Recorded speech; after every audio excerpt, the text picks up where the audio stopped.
সারা ভারতবর্ষ জুড়ে শুরু হতে চলেছে জনগণনা 2027।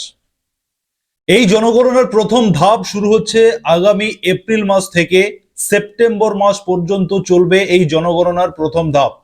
এই জনগণনা আমাদের ভারতবর্ষে প্রতি 10 বছর অন্তর এই জনগণনা হয়ে থাকে। ঠিক একইভাবে আমাদের ভারতবর্ষে লাস্ট জনগণনা হয়েছিল 2011 সালে। সেই হিসেবে 2021 সালে আমাদের ভারতবর্ষের জনগণনা হওয়ার কথা ছিল, কিন্তু কোভিডের কারণে সেই জনগণনা সেই সময় করা সম্ভব হয়নি এবং সেই জনগণনা অর্থাৎ 2011 সালে লাস্ট হয়েছিল। ঠিক তারপর 2027 সালে এই জনগণনা আবারও শুরু হতে চলেছে সারা ভারতবর্ষ জুড়ে এবং তার প্রথম ধাপ শুরু হচ্ছে আগামী এপ্রিল মাস থেকে শুরু হচ্ছে এবং চলবে সেপ্টেম্বর মাস পর্যন্ত। এই জনগণনা যখন শুরু হবে তখন আপনাদের বাড়ি বাড়ি সার্ভে টিম আপনার বাড়িতে পৌঁছবে এবং এইবারের নতুন নিয়মে এই জনগণনাতে 33টি গুরুত্বপূর্ণ প্রশ্ন আপনাকে জিজ্ঞাসা করা হবে বা আপনার কাছ থেকে জানতে চাওয়া হবে। কি কি সেই 33টি প্রশ্ন আপনাকে জানাবো এই ভিডিওর মাধ্যমে এবং সেই 33টি প্রশ্নের উত্তর আপনি কিভাবে দেবেন তারও প্রসেস বলে দেব এই প্রতিবেদনে। তবে তার আগে যারা সুরজিৎ একাডেমি ইউটিউব চ্যানেলে এখনো সাবস্ক্রাইব করেননি আপনারা প্রথমত সাবস্ক্রাইব করবেন, এই ভিডিওটি আপনারা শেয়ার করবেন, যারা ফেসবুক থেকে দেখছেন অবশ্যই পেজটিকে ফলো করবেন এবং অন্যদের জানার সুবিধার্থে আপনারা শেয়ার করে দেবেন। চলুন 33টি গুরুত্বপূর্ণ প্রশ্ন নিয়ে আলোচনা করি যা আপনার বাড়িতে সার্ভে টিম এসে আপনাকে জিজ্ঞাসা করবে। যে 33টি প্রশ্ন আপনাকে জিজ্ঞাসা করা হবে সেগুলি আমি পাশে স্ক্রিনে রেখেছি, আপনারা দেখবেন এবং তার সঙ্গে সঙ্গে আমি আপনাদেরকে সেই প্রশ্নের বাংলা করে আমি আপনাদেরকে বিষয়টা বোঝানোর চেষ্টা করছি। প্রথমত আপনাকে যেটা জিজ্ঞাসা করা হবে 1 নম্বরে, যে আপনার বাড়ির নম্বর কত। এই বাড়ির নাম্বারটা আপনারা আপনাদের যে ভোটার লিস্ট রয়েছে সেই লিস্টে আপনারা এই নাম্বারটি পেয়ে যাবেন। অতএব আপনাদের এই মুহূর্তে যে এসআইআর পর্ব চলছে, এই এসআইআর এর যখন ফাইনাল তালিকা প্রকাশিত হবে সেই তালিকাতে আপনার নামের পাশে আপনার বাড়ির নাম্বারটি উল্লেখ করা থাকবে। সেই নাম্বারটি আপনারা নোট ডাউন করে রাখবেন। আগামী এপ্রিল মাস থেকেই এই জনগণনা যখন শুরু হবে আপনার বাড়িতে এসে আপনাকে কিন্তু প্রথমেই আপনার বাড়ির নাম্বার আপনার কাছ থেকে জানতে চাওয়া হবে। অতএব আপনি ভোটার লিস্ট থেকে সেই নাম্বারটি পেয়ে যাবেন। 2 নম্বরে আপনাকে জিজ্ঞাসা করা হবে যে সেন্সাস হাউস নাম্বার কত। সেন্সাস হাউস নাম্বার কত সেটা আপনারা অনেকেই জানেন না। যখন এই সার্ভে প্রক্রিয়া শুরু হবে তখন কিন্তু আপনারা এগুলি সমস্ত আপনাদের পঞ্চায়েত অফিস থেকে অ্যাভেলেবল পেয়ে যাবেন, আপনারা তখন এগুলোকে কালেক্ট করে নেবেন। 3 নম্বরে বাড়ির মেঝে, আপনি যে বাড়িতে বসবাস করেন সেই বাড়ির মেঝে কি দিয়ে তৈরি, অতএব বাড়ির মেঝে কাঁচা নাকি পাকা সেটা কিন্তু আপনাকে জিজ্ঞাসা করা হবে বা ওনারা দেখতে চাইবেন। 4 নম্বরে বাড়ির দেওয়াল কি দিয়ে তৈরি, মানে আপনার যে বাড়িটি সেই বাড়ির যে দেওয়াল রয়েছে সেই দেওয়াল পাকা দেওয়াল নাকি মাটির দেওয়াল বা কি দিয়ে আপনার দেওয়াল তৈরি সেটাও কিন্তু আপনার কাছ থেকে জানতে চাওয়া হবে। 5 নম্বর প্রশ্ন, যে বাড়ির ছাদ কি দিয়ে তৈরি। অতএব আপনার বাড়ির যে ছাদ রয়েছে সেই ছাদ পাকা ছাদ রয়েছে নাকি অ্যাজবেস্টার দেওয়া রয়েছে নাকি চাল দেওয়া রয়েছে নাকি টিন দেওয়া রয়েছে, কি দিয়ে আপনার সেই ছাদটি রয়েছে সেটা আপনার কাছ থেকে জানতে চাওয়া হবে।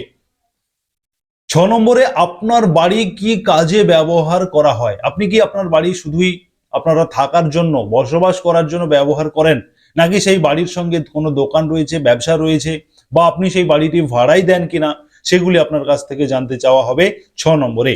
7 নম্বর প্রশ্নতে আপনার কাছ থেকে যেটা জানতে চাওয়া হবে যে বাড়ির বর্তমান অবস্থা কেমন। বর্তমানে আপনি যে বাড়িতে রয়েছেন সেই বাড়ির অবস্থাটা কেমন রয়েছে, স্ট্রং রয়েছে নাকি ভাঙাচোরা অবস্থা রয়েছে সেগুলি জানতে চাওয়া হবে এবং দেখা হবে। 8 নম্বরে পরিবার নম্বর কত। আপনাদের প্রত্যেকের একটি পরিবার ফ্যামিলি নাম্বার রয়েছে, সেই নাম্বারটাও আপনারা আপনাদের পঞ্চায়েত অফিস থেকে তখন আপনারা কালেক্ট করে নেবেন। যখন এই সার্ভে শুরু হবে তখন আপনারা কিন্তু এগুলি পেয়ে যাবেন আপনাদের হাতের কাছে। আপনাদের বিভিন্ন সোর্সে আপনারা এগুলি পাবেন এবং পঞ্চায়েত থেকেও এগুলি আপনাদেরকে হয়তো দিয়ে দেওয়া হবে। 9 নম্বরে যে পরিবারের সদস্য সংখ্যা কত, আপনার পরিবারে কতজন সদস্য রয়েছে সেই সংখ্যাটা জানতে চাওয়া হবে। 10 নম্বরে পরিবারের কর্তার নাম, পরিবারের যিনি কর্তা রয়েছেন তিনার নাম কি সেটা জানতে চাওয়া হবে। 11 নম্বরে তিনার লিঙ্গ জানতে চাওয়া হবে, মানে পরিবারের কর্তা যিনি রয়েছেন তিনি পুরুষ নাকি মহিলা সেই লিঙ্গ জানতে চাওয়া হবে। 12 নম্বরে তিনার কাস্ট কি রয়েছে, তিনি জেনারেল নাকি এসসি এসটি ওবিসি, কোন কাস্টের কোন জাতি, সেটা জানতে চাওয়া হবে 12 নম্বরে। 13 নম্বর প্রশ্নতে জিজ্ঞাসা করা হবে আপনাকে যে আপনি আপনি যে বাড়িতে থাকেন সেটা আপনার নিজস্ব বাড়ি নাকি আপনি ভাড়াতে রয়েছেন, সেটা আপনার কাছ থেকে জানতে চাওয়া হবে। 14 নম্বরে জানতে চাওয়া হবে আপনি যে বাড়িতে থাকেন সেই বাড়িতে কতকগুলি বসবাসযোগ্য ঘর রয়েছে, বা আপনার পরিবারে কতকগুলি বসবাস করার মতো ঘর রয়েছে, সেটা আপনাকে 14 নম্বরে আপনার কাছ থেকে জানতে চাওয়া হবে। 15 নম্বরে যেটা জিজ্ঞাসা করা হবে আপনাকে যে আপনার পরিবারে কতজন দম্পতি রয়েছে, অতএব কতজন বিবাহিত মহিলা বা পুরুষ মিলিয়ে কতজন দম্পতি রয়েছে, সেটা 15 নম্বরের প্রশ্ন আপনাকে জিজ্ঞাসা করা হবে। 16 নম্বরে আপনাকে জিজ্ঞাসা করা হবে যে আপনার বাড়ির যে পানীয় জল, যে জল আপনি খান, সেই জলের সোর্স, উৎস কোথা থেকে সেই জল আসে আপনার বাড়িতে খাওয়ারের জন্য, সেটা আপনি বলবেন। এবং 17 নম্বরে সেই জল কিভাবে আসে আপনার বাড়িতে, সরকারি টিউবওয়েল থেকে আপনি নিয়ে আসেন কিনা, বা আপনার বাড়িতে জলের যে এখন যে পাইপ সিস্টেম রয়েছে, সেই ট্যাপ সিস্টেম হয়েছে, সেই ট্যাপ সিস্টেমে আপনার বাড়িতে জল আসে কিনা, বা প্রাইভেট আপনার কোনো জলের উৎস রয়েছে কিনা, সোর্স রয়েছে কিনা, সেগুলি আপনি বলবেন 17 নম্বরে। 18 নম্বরে আপনার বাড়িতে বিদ্যুৎ আছে কিনা, মানে ইলেকট্রিসিটির ব্যবস্থা রয়েছে কিনা, সেটা আপনার কাছ থেকে জানতে চাওয়া হবে। 19 নম্বরে শৌচাগার আছে কিনা, সেটা জিজ্ঞাসা করা হবে। 20 নম্বরে জিজ্ঞাসা করা হবে যে সেই শৌচাগারটি কি ধরনের শৌচাগার, পাকা শৌচাগার নাকি কি অবস্থাতে রয়েছে, বা কিভাবে আপনার শৌচাগারের অবস্থাটি কেমন, সেটা জানতে চাওয়া হবে। এবারে 21 নম্বরে যে আপনার বাড়ির যে নোংরা জল রয়েছে, সেই জল বেরোনোর কোনো নিকাশি রয়েছে কিনা, বেরোনোর কোনো ব্যবস্থা রয়েছে কিনা, সেটা জানতে চাওয়া হবে।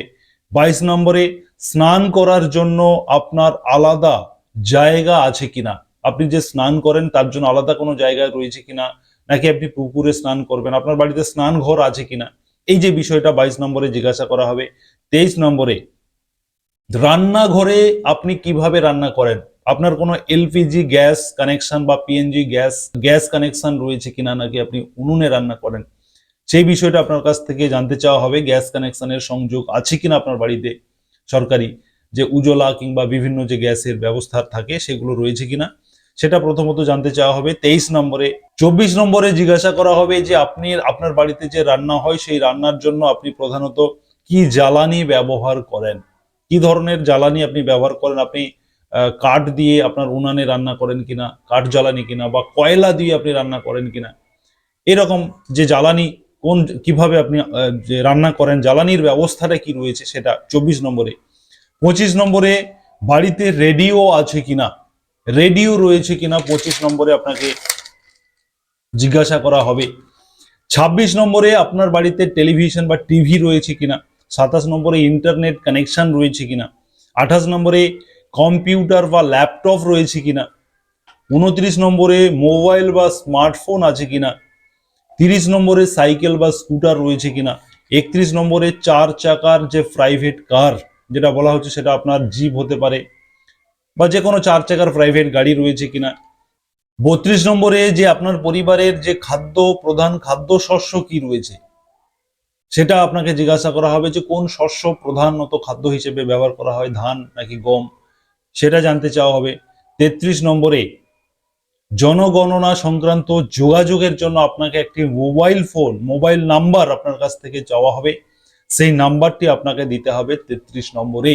এই 33টি গুরুত্বপূর্ণ প্রশ্ন আপনাকে অফিসাররা, যারা সার্ভে টিম যারা আপনার বাড়িতে আসবেন, তিনারা এসে এই 33টি প্রশ্ন আপনাকে মূলত করবেন তিনারা, এবং আপনি এই 33টি প্রশ্নের উত্তর যথাযথভাবে দেবেন এবং সঠিকভাবে আপনি দেওয়ার চেষ্টা করবেন। এই প্রশ্নগুলো এমন কিছু জটিল বিষয় নয়, যেটা আপনার কাছে অ্যাভেলেবেল রয়েছে সেগুলি আপনি অরিজিনালি আপনি সঠিক উত্তর দেবেন, তবে এই জনগণনা সার্থক হবে। এখানে লুকোলুকির কোনো ব্যাপার নেই। এবারে যেটা বলবো যে এই প্রশ্নগুলি যে মূলত হাউস লিস্টিং পর্যায়ের প্রশ্ন, এই যে 33টি প্রশ্ন এটা মূলত হাউস লিস্টিং পর্যায়ের প্রশ্ন, মানে বাড়ি বাড়ি যে সার্ভে প্রক্রিয়া হবে সেখানে আপনার বাড়ির সমস্ত ইনফরমেশন এই সার্ভের মাধ্যমে প্রথম পর্যায়ে, এটা এপ্রিল থেকে সেপ্টেম্বর মাস পর্যন্ত চলবে এবং আপনার বাড়িতে এপ্রিল মাস থেকেই এই সার্ভে টিম পৌঁছবে এবং আপনাকে এই ধরনের জিজ্ঞাসা করা হবে। এমনই জনগণনা আমাদের ভারতবর্ষে প্রতি 10 বছর অন্তর হয়ে থাকে। এবারেও 2027 সালে এই জনগণনা শুরু হচ্ছে এবং তার প্রথম পর্যায়ের যে হাউস লিস্টিং যে সার্ভে জনগণনা সেটা এই 2026-এর এপ্রিল থেকেই শুরু হচ্ছে। যদিও এই জনগণনা 2021-এ হওয়ার কথা ছিল, কিন্তু সেই সময় কোভিডের কারণে এটা পিছিয়ে গেছে এবং এই 27-এর এই জনগণনা হচ্ছে এবং তার প্রথম পর্ব এপ্রিল থেকে 2026 এপ্রিল থেকে সেপ্টেম্বর পর্যন্ত হচ্ছে। অতএব যারা আপনারা এতক্ষণ এই প্রতিবেদন শুনছিলেন, আপনাদের জন্য এটা অত্যন্ত উপকারী। আপনারা প্রত্যেকে এই প্রশ্নের সঠিক উত্তর, যথাযথ উত্তর আপনারা রেডি করে রাখবেন। যখনই সার্ভে টিম পৌঁছবে আপনারা সঠিক অ্যান্সার দেবেন এবং আপনারা এই ভিডিওটি যারা ফেসবুক থেকে দেখছেন, ইউটিউব থেকে দেখছেন, সাবস্ক্রাইব করবেন, পেজটিকে ফলো করবেন এবং অন্যদের জানার সুবিধার্থে আপনারা প্রত্যেকে শেয়ার করে দেবেন। ধন্যবাদ।